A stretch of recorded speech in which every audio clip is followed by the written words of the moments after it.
How can you master tricky Irish pronunciation? Imagine walking through a lively Irish market, hearing the melodic sounds of Irish Gaelic all around you.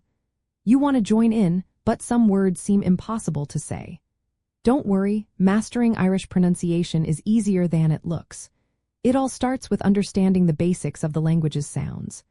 Irish has vowels that can be short or long, and long vowels are marked with a fada, which looks like an accent. For example, the short A sounds like ah, while the long A acute sounds like aw. The letter I is short I, and I acute is long E.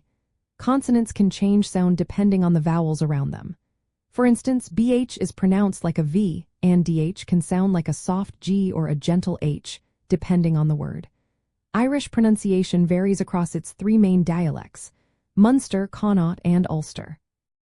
Munster often has more guttural sounds, while Ulster and Connaught have their own unique ways of saying words.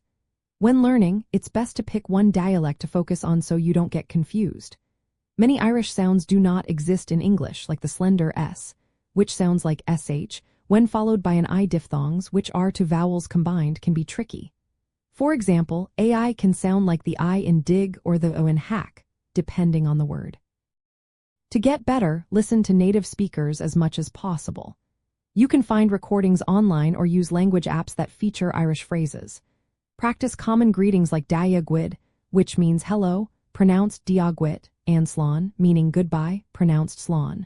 When practicing, focus on mouth position and breath. Repeat difficult sounds slowly, and don't be afraid to make mistakes. Using a phrasebook with phonetic spellings can help you get the hang of pronunciation. Remember, patience is key. Irish pronunciation can be challenging, but with regular practice, you will improve. Learning how to say place names and common phrases will make your travel in Ireland more fun and respectful.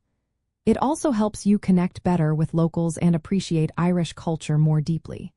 So, take your time, listen carefully, and enjoy the journey of learning this beautiful language.